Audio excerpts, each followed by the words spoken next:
back to Medsynapse podcast series, where we explore the cutting-edge medical practices that are reshaping patient care.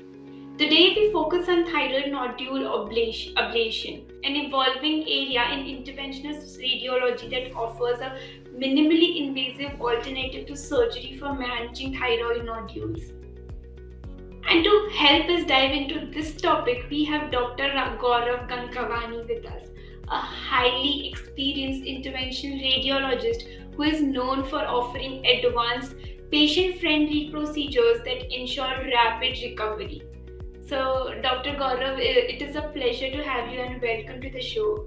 Thank you so much. It's an honor to be invited by Medsynapse, and let's see if we can do justice to the topic. Thank you so much, Doctor. Now, to start by, let's start by understanding the basics, Doctor. So, could you give us an overview of thyroid nodule ablation and why it has become a significant concern in modern clinical practice? Yes. So, thyroid nodules, let's first understand thyroid nodules. As all of us know, thyroid nodules are common. Thyroid gland is one of the very important gland maintaining metabolism of the body.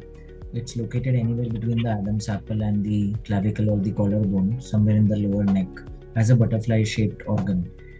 It produces T3, T4 hormones, which are hormones which maintain the entire metabolism, and any fluctuation in these hormones can lead to low or high metabolism, which can cause a range of issues like obesity, weight loss, palpitations, menstrual issues, hair fall, and many, many more. So it's one of the powerhouses of the body where any alteration can lead to huge disturbances.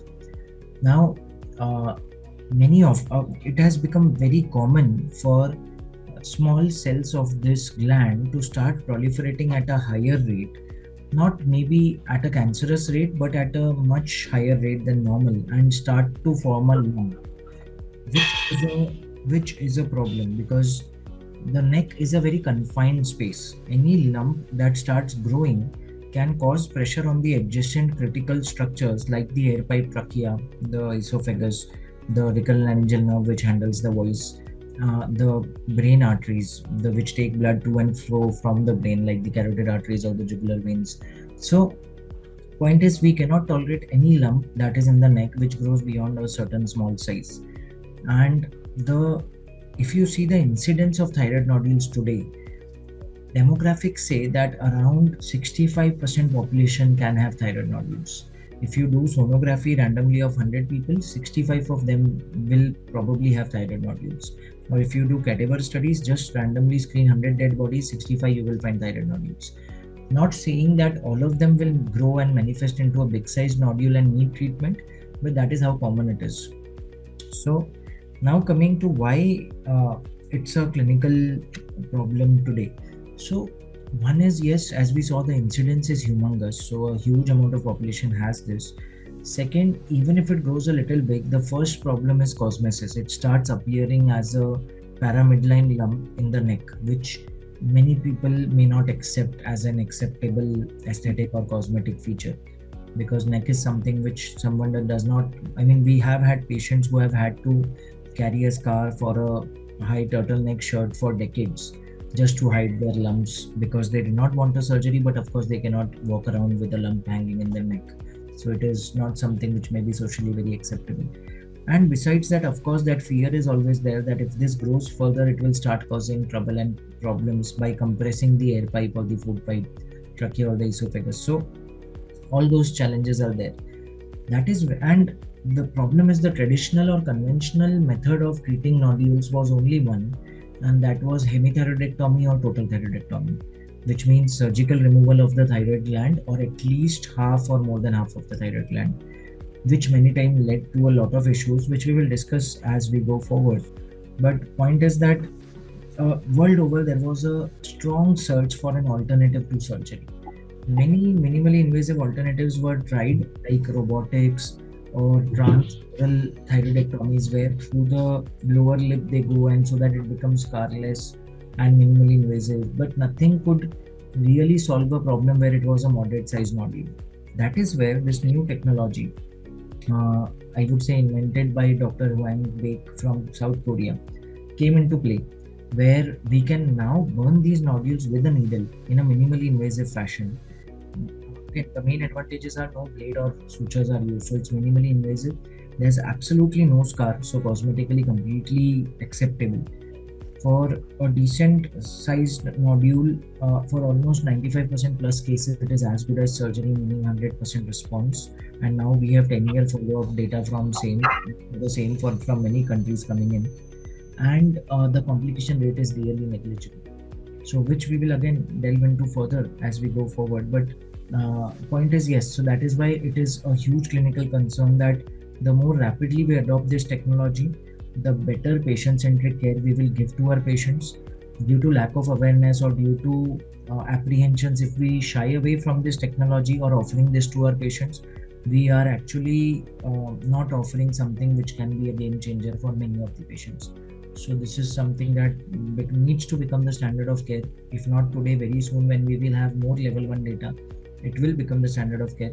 The faster a country and physicians adopt it, the better it is for the patients. Yes, actually, that is so insightful, and I think it is interesting to know how minimally invasive approach is becoming more prominent and easier for patients as well as physicians. Mhm.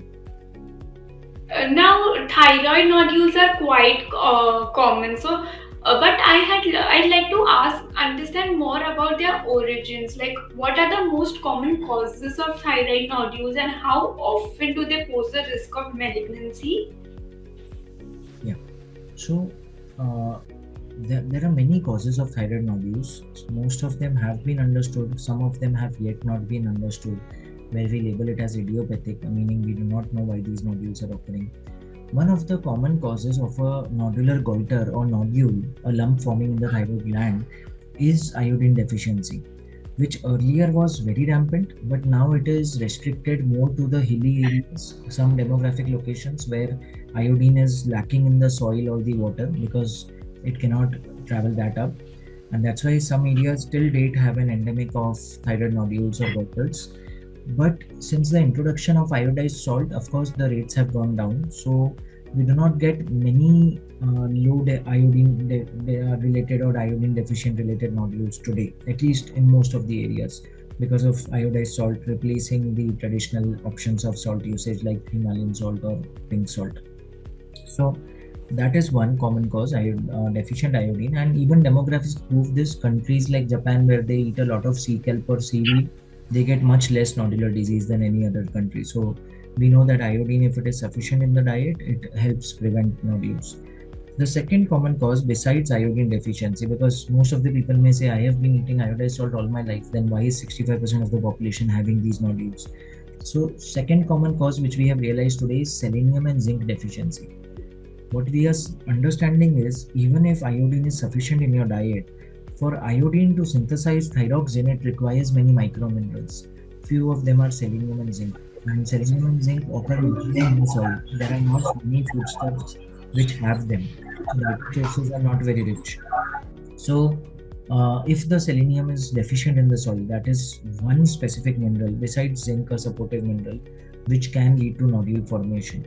And that is why when we treat our patients, we ask them to eat a lot of Brazil nuts, which has selenium, and some non-vegetarian foods or pumpkin seeds for vegetarians for zinc, so that at least there is no micromineral deficiency, and one of the causes of the nodules can be cured. Of course, we have supplements today for the same. If you feel that your diet is not sufficient, then supplements can be taken for both of them, which come under various brand names, but yes, can be supplemented also in form of medicines.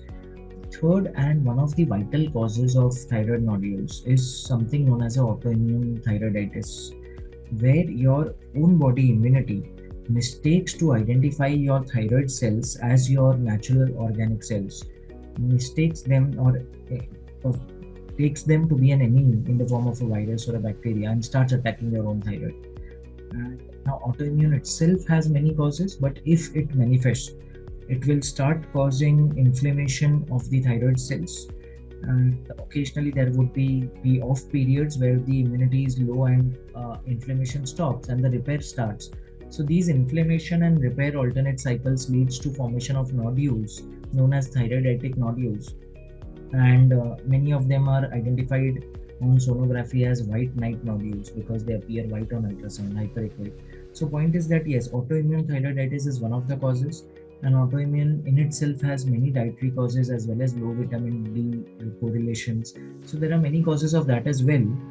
And lastly, many American chiropractors and naturopathist researchers are now researching a lot on phytoestrogens and are proposing how many dietary changes today and including many cooking hardware changes is leading to high estrogen in the body, which can lead to thyroid nodules, which includes stuff like soya bean, wheat or gluten, eating in Teflon pans or plastic containers, junk food which has a lot of hormonal disruptors.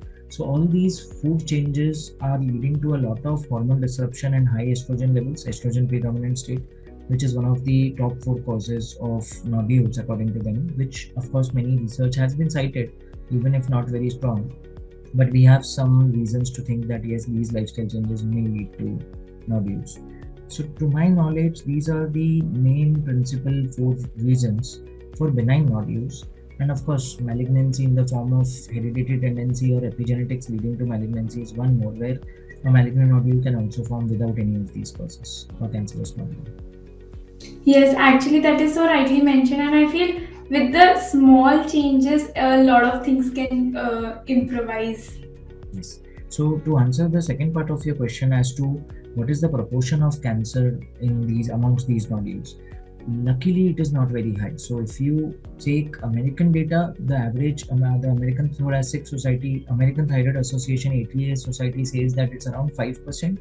But if you see data coming in from high volume centers across the world, it's between 5 to 15%. So some countries like Oxford data says it's 13% there.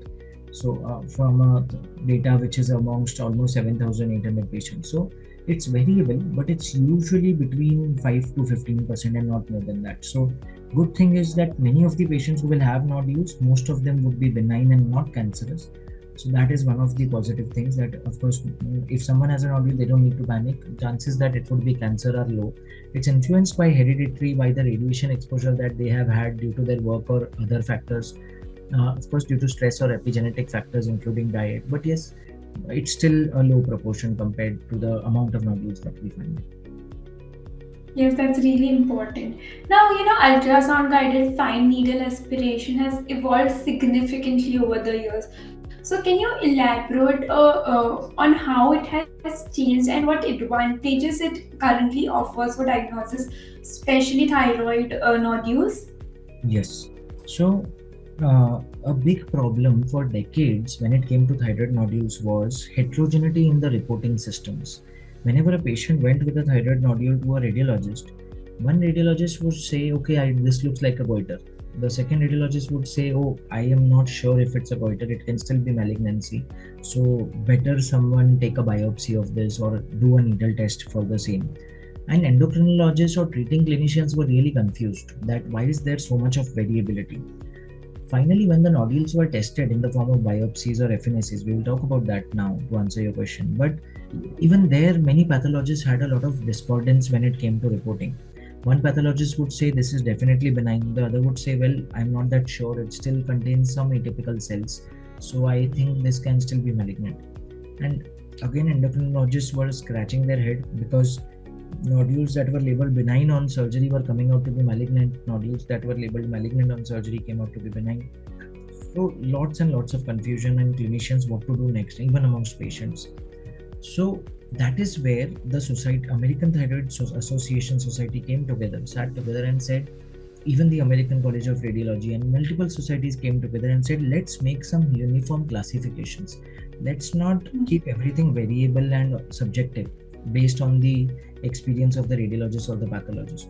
So the Radiological Society says, look, if a patient comes to you with a nodule, let's have a thyroid's classification, thyroid imaging, reporting, and thyroid scoring system, where you just tell us 5 points about the nodule. What is the size? How is the appearance? How is the color on ultrasound? What's the kind of vascularity and so on? Is there any calcification foci in it? And based on that, we will develop a score, and based on that score, we will decide what next. So they said if it's thyroids 2, meaning that it is, we are almost sure it's a benign nodule. We don't need to do anything. We don't even need to do a FNAC or a biopsy. But if it is thyroids 5, it's a very high chance that it is cancer. So please do a FNAC. Even if the FNAC is negative, still consider it cancer and operate. So, and same thing happened with the pathological societies. They said, let's completely report the pathology report based on a classification system, which is known as today as Bethesda classification system, and give it a score of 1 to 6 so that the decision making is objective. So if it is Bethesda 2, it is almost 98% plus chance it's benign, so you don't need to operate. You can offer non-surgical or minimally invasive options. You can even keep under surveillance. If it is Bethesda 5, you know it's malignancy, so you have to operate. But if it is Bethesda 3 or 4, then there are algorithms on what to do next, because there is suspicion but not surety that it is cancer.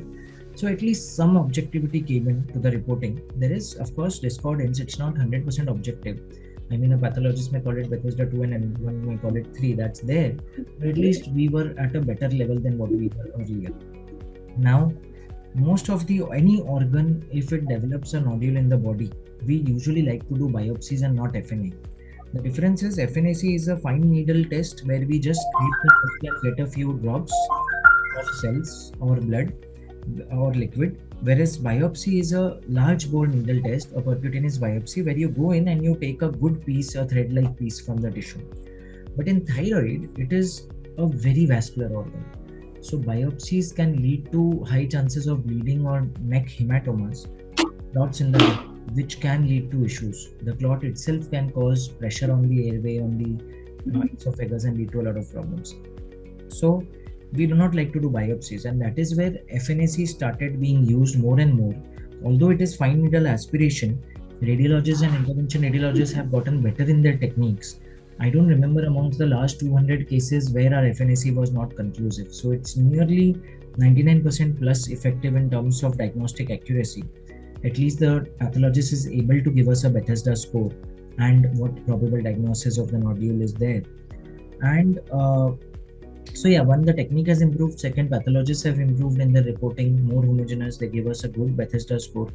And based on that, yes, we can today predict whether the nodule is cancerous or not and take decisions accordingly. If it's non-cancerous, we can offer these newer techniques like ablation.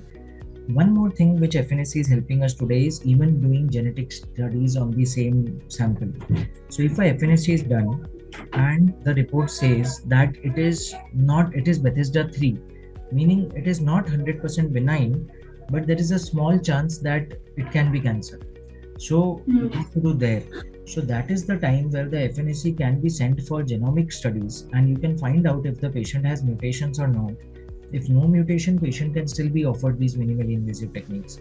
But if any mutation is found, no, the patient goes for surgery, because then high chances it can be cancerous.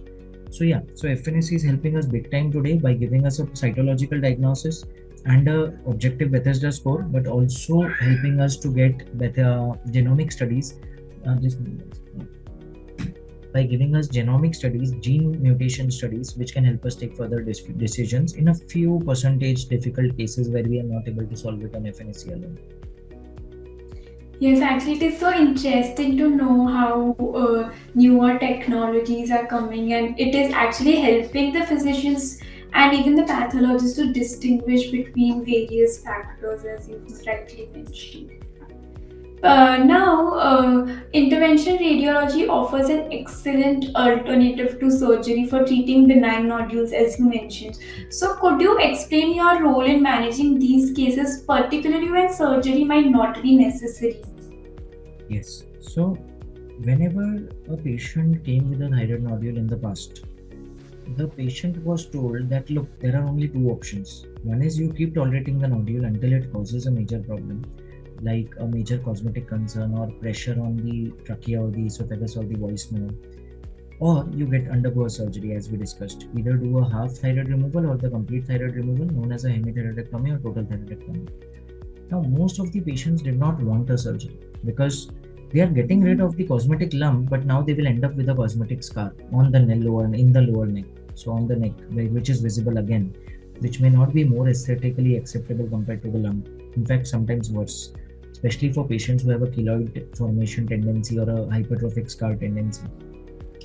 Second problem, the surgeon tells you that look, there is a 2 to 5% chance in the best of hands where there can be a voice change, because while operating we might cut your recurrent nerve and you might have a very hoarse voice, which is not acceptable to many, especially young females. I mean, nobody would like a hoarse voice suddenly developing post surgery and staying for months.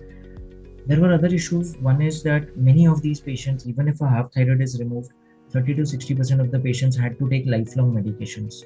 Thyroid medications, calcium medications, because the parathyroid glands also get manipulated.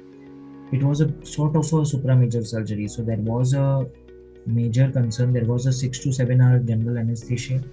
The patient had to be anesthetized that long 6 to 7 hour surgery, sutures in place, staples in place, drains in place in ICU for 2 days, then 4 day ward stay. So it was a 6 days hospital stay, followed by 2 week recovery. Well, while the sometimes seromas or liquids formed in the neck, sometimes bleeding and infections occurred. So there were complications. It's not complication free. Less number of cases in best of hands, but yes, not absent.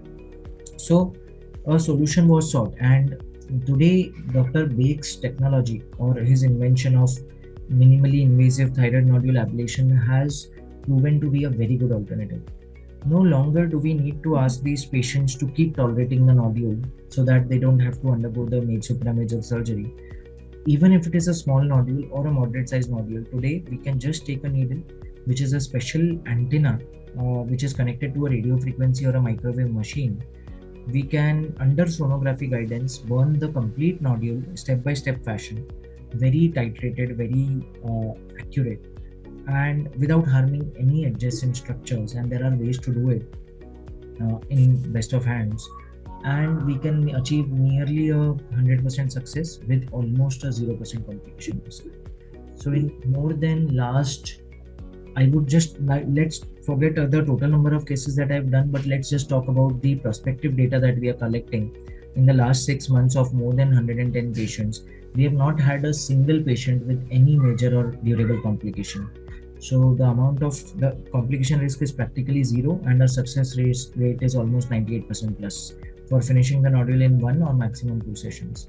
So if you get a technology which says, okay, look, I am going to be almost as close to surgery in terms of success, 0% complication risk, just a daycare stay, at the max 24-hour stay. That too, if there is a mediclaim, it's a prerequisite. That is why we have to keep them. Otherwise, we can discharge in 6 hours. No scar whatsoever, completely scarless. No risk of change of voice, and no need to take medications for life. So it has every advantage or USP over surgery, which was a problem in choosing surgery.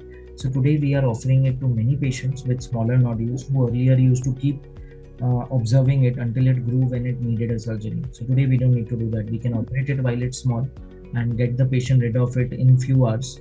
Of course, the reduction may take time, but we can destroy it in a few hours, and patient goes home same day, scarless, and joints work the next morning. So it's a very ultra short recovery compared to the 3 weeks of absence of work earlier with surgery. So yes, it's a big role of IRs. Just to add addendum that even if the nodule is very large or there are multiple nodules and we feel that ablation can't be possible, this is too large or multiple.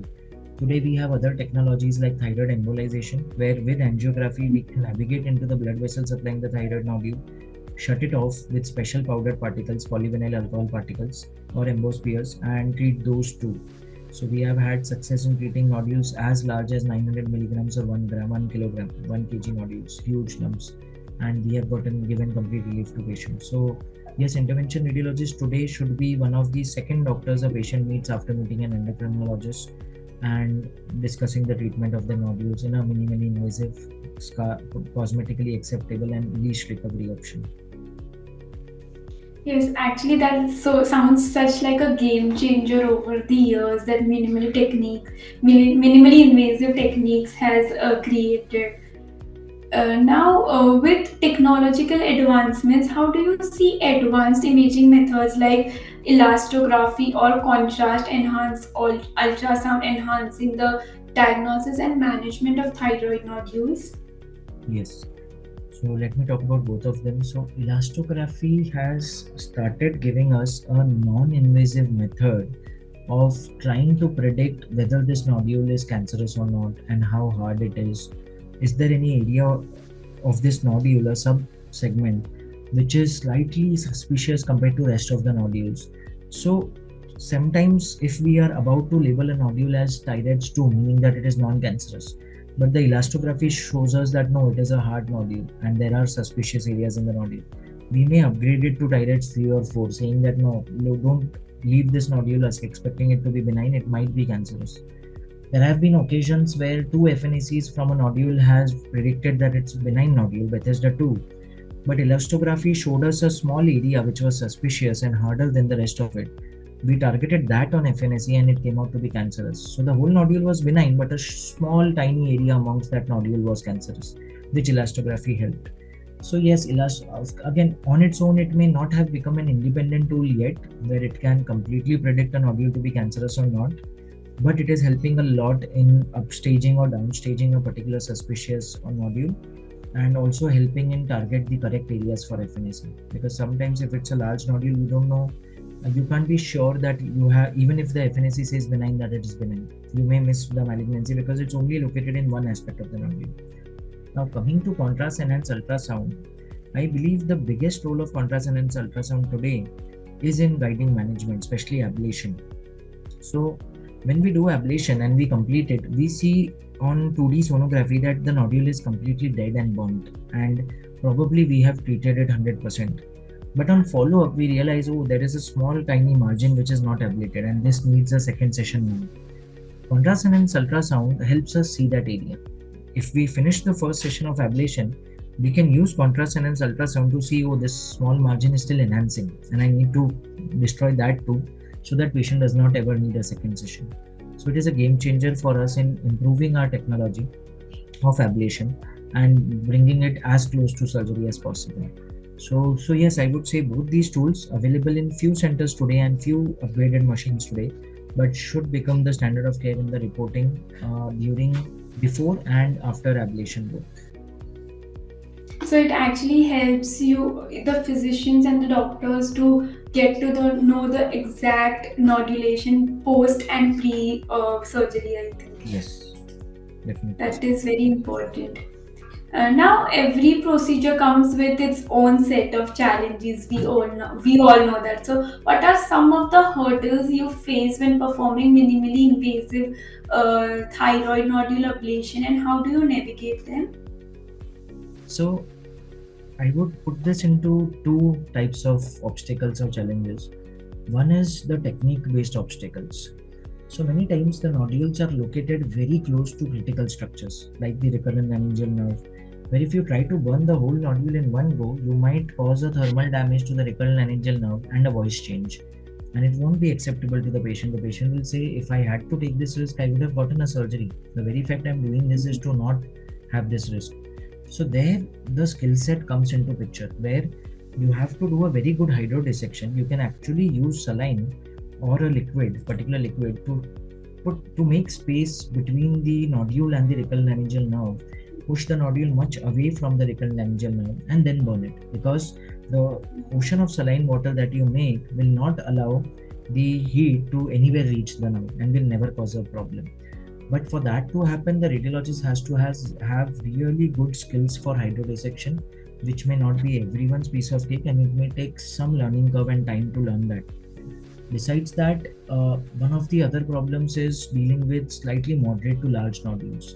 Unless you have a good skill set, it becomes difficult to treat nodules in one go, especially if you have not done enough numbers, and many times you end up ablating maybe 80% and achieving some shrinkage, but because you have left out maybe 15 to 20% of the nodule, that starts growing in future and causing recurrence. So patient is again unhappy, thinking that I have spent so much and gotten an ablation done, citing it to be as good as surgery, but why is it growing again after some time when it shrank? So and then other complications like thyroid nodule rupture and radiating jaw pain. These are all technical complications, and with learning curve, with proper skill set, discussing with your colleagues, you can reduce the chances of this happening to as low as zero in almost all cases, at least most of them. But the second kind of problem is, I would say, no standardized guideline preventing those who are not trained enough from starting this procedure. Now, many intervention radiologists, or even many non-intervention radiologists, or people who don't have much sonography experience, they have started attending workshops for 2 days to a week, learning the technology, getting wooed over by it, and starting their own practice without adequate sonography training, without eye-hand coordination, without hydrodissection and the necessary skill set. And they have started doing suboptimal ablations, causing complications. Initially, the patients are happy because if you burn a 13 cc nodule, it shrinks down to 5. If you are happy, oh, my nodule got treated. Cosmetically, it's not seen, it's gone from 13 to 5.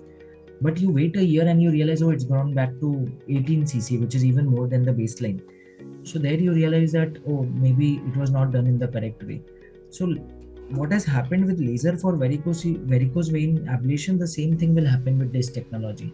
Because of good trained people not performing it homogeneously, and many people from untrained sector, they doing small academic workshops and starting it live on patients, patients will start losing faith on the technology, and surgeons will also argue that this is not something that can replace surgery because it's just a small short-term success which will eventually lead to recurrence, and clinicians will lose faith on this even before it can become a standard of care, or at least one of the alternatives being offered. So that is a bigger demographic challenge rather than a technique based challenge, which we have to sort. And most guidelines today, including the Delphi guidelines, which is being formed all over the world, I am a part of that guidelines representing India, where we are trying to make a guideline saying that only with people who have enough experience with sonographies, especially of the thyroid, enough experience with sonography based FNACs, and enough skill set to do hydrodissection and complex stuff, only they should be doing ablation and not everyone else. And the training period should be between 6 months to 3 years, and not a 2-day workshop where you get an observer stamp and start doing these ablations. So hopefully the guidelines help get some medical legal restrictions and not everyone starts using it, and leading to loss of faith on the technology even before it becomes commonly used or the norm. Yes, that is so rightly said. There are certain experts who can deal with certain situations only. Yes. Yes, so now as we conclude today's session, thank you so much, Doctor, for sharing your expertise on this thyroid nodule ablation. And let me tell you, it is clear that interventional radiology is pushing boundaries and transforming the way we treat thyroid conditions these days. Thank you so much, Doctor, for joining in. Thank you so much again for having me here. Glad to share whatever little insights I could as one of the high volume operators about thyroid nodule ablation. Hope this podcast and this awareness campaign helps it reach many physicians, and they love to offer this to their patients. Yes, definitely, Tour. Thank you so much. And to our audience, thank you for tuning into this episode of Medsynapse podcast series. And remember, if you're a healthcare professional who is eager to delve deeper into medical topics or have questions, do not hesitate to join us on Medsynapse platform. Medsynapse platform is not just a resource, it's a dynamic space where you can connect with your medical peers, participate in meaningful discussions, and contribute to the ongoing evolution of healthcare. So until next time, take care and prioritize your health.